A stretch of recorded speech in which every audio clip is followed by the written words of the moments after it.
મોટો આરોપ લગાવવામાં આવ્યો છે। દુષ્કર્મ પીડિતા પાસેથી માંજલપુર પોલીસે 1.5 લાખનો તોડ કર્યો હતો। દુષ્કર્મની પીડિતાએ માંજલપુર પોલીસ પર મોટો આક્ષેપ લગાવ્યો છે। પીડિતોએ કોલ ડિટેલ્સ અને મેસેજના આધારે ફરિયાદ કરી છે। પીડિતાએ પોલીસ કમિશનર અને એસીપીને ફરિયાદ કરી છે। માંજલપુર પોલીસ સ્ટેશનની મહિલા પીએસઆઈ પર જ તોડનો આરોપ લગાવવામાં આવ્યો છે। પીએસઆઈ રસિકા ચુડાસમાએ 1.5 લાખનો તોડ કર્યાની ફરિયાદ કરવામાં આવી છે। પીએસઆઈએ આરોપી સામે કાર્યવાહીના નામે રૂપિયા પડાવ્યાનો આરોપ કર્યો છે। જ્યોતિષ મહિલા પર બંગાળના એક શખ્સે દુષ્કર્મ કર્યું હતું તો મહિલાએ દુષ્કર્મ અંગે ફરિયાદ નોંધાવી છે। આરોપી મહિલાની પુત્રીઓ સાથે પણ ખરાબ કૃત્ય કર્યા હોવાનો આરોપ લગાવવામાં આવ્યો છે। આરોપીને પકડવા માટે મહિલાએ પીએસઆઈ માટે ફ્લાઇટ બુક કરાવી હતી। ફ્લાઇટ બુક કરાવવાની વાત અંગેના મેસેજ રજૂ કરવામાં આવ્યા હતા। તોડ કર્યા બાદ પણ આરોપી રાહુલ મંડલ 9 દિવસમાં જામીન પર છૂટી ગયો હતો। માંજલપુર પોલીસ આરોપીને બચાવતી હોવાનો મહિલાએ આરોપ લગાવ્યો છે। પોતાના દાગીના વેચીને પોલીસને 1.5 લાખ આપ્યાનો મહિલાએ દાવો કર્યો છે।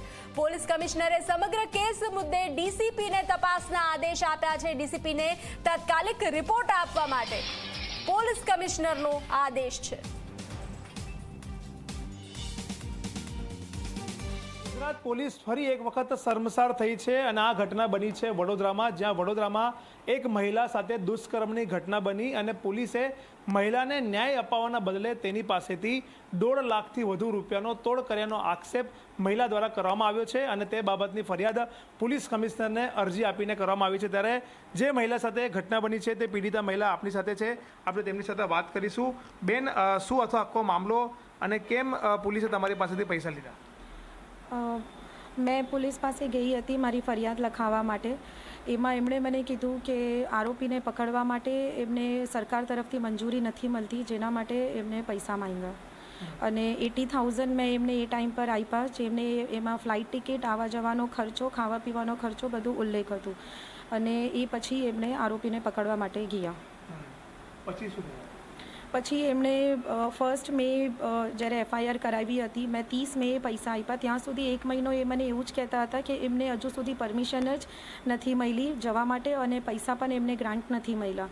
પછી જ્યારે મેં પૈસા ટ્રાન્સફર કર્યા અને વકીલ થ્રુ મેં પૈસા ટ્રાન્સફર કર્યા હતા, એમને બધું ફ્લાઇટ ટિકિટ કરીને એ લોકો ગયા અને 10 જૂને ત્યાંથી એ લોકોએ આરોપીને પકડીને જ્યારે લાવવાના હતા ત્યારે એ ટાઈમ પર રસિકા ચુડાસમા મેમએ મને ફોન કરીને કીધું કે અમારે રિટર્ન આવવાનો બંદોબસ્ત તમે કરી આપો, કારણ કે તમે જે પહેલાં જે કર્યા હતા એ પૈસા અમારાથી એ થઈ ગયા છે।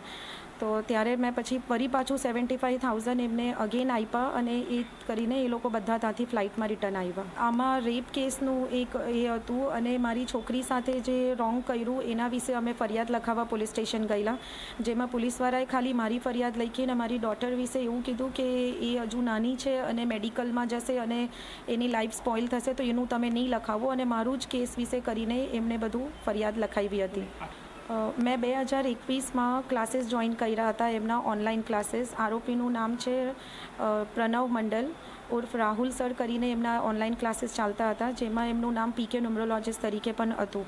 નવેમ્બરમાં એ અહીંયા આવ્યા, હોટેલ ઇન્ફિનિટીમાં એ રોકાયા અને ત્યાં પછી એમને મેરેજનું એક નાટક કર્યું, લગ્નનું નાટક કર્યું, મંદિરમાં જઈને સિંદૂર મંગલસૂત્ર એ બધું કરીને અને જસ્ટ એ બતાવવા માટે કે આપણા વચ્ચે જે છે તે હવે લીગલ છે ને હવે એ વસ્તુ કંઈ રોંગ કહેવાશે નહીં।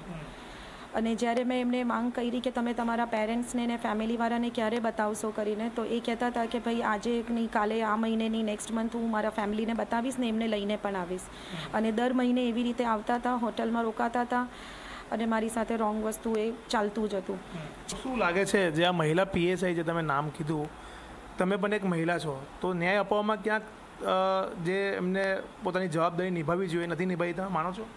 મને પીએસઆઈ રસિકા ચુડાસમા મેમ ઉપર એટલો વિશ્વાસ હતો કે જ્યારે મેં એમની સાથે બધી વાત કરી ઘટનાની, એમણે મને કીધેલું કે એ જે કરશે તે સારું જ કરશે અને એ મને ન્યાય અપાવશે, એ વાત એમણે કરી હતી। એટલે હું એમના ઉપર બહુ જ ટ્રસ્ટ કરીને મેં બધી જ વાત એમને કરી હતી, પણ મને નહીં ખબર હતી કે આવું બધું આ રીતે થશે।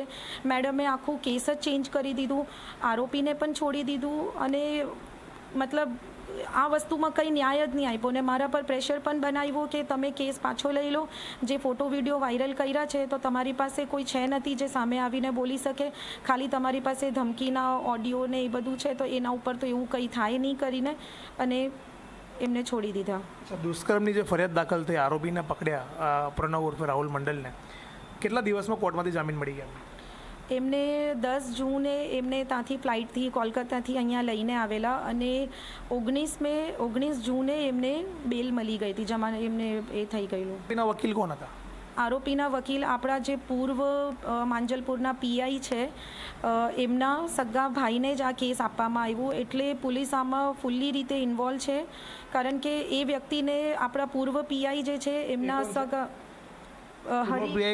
હરીશ પાંડોર, પૂર્વ પીઆઈનું નામ મને ખબર નથી, પણ જે વકીલ જે છે, જે આરોપીના વકીલ છે તે હરીશ પાંડોર છે અને એમને જ આ કેસ આપવામાં આવ્યું. તો આ વસ્તુ કેવી રીતે પોસિબલ થઈ શકે કે એમને જે વ્યક્તિને અહીંનું કંઈ ખબર નથી એને અહીંયા આવ્યા પછી આપણા પૂર્વ પીઆઈના ભાઈને જ આ કેસ આપવામાં આવ્યો. તો જે રીતના આજે મહિલા પીડિતાની વાત તમે સાંભળી કે કઈ રીતના જે વડોદરા માંજલપુર પોલીસ છે તેને આરોપી સાથે સાઠગાંઠ કરી અને એક મહિલા સાથે ગંભીર ઘટના બની છે દુષ્કર્મની, તેમની બંને પુત્રીઓ સાથે જે સગીર છે અને તેમની સાથે પણ ખરાબ કૃત્ય જ્યારે આરોપીએ કર્યું હોય છતાં પણ માંજલપુર પોલીસ સ્ટેશનના અધિકારીઓ દ્વારા મહિલાને ન્યાય અપાવવાના બદલે આરોપીની તરફેણ કરી અને ઉપરાંત મહિલા પાસેથી 1.5 લાખથી ઉપરનો તોડ કરવામાં આવ્યો. જે મામલામાં હવે પોલીસ કમિશનરે ડીસીપી લીના પાટીલને તપાસના આદેશ આપ્યા છે અને રિપોર્ટ માંગ્યો છે.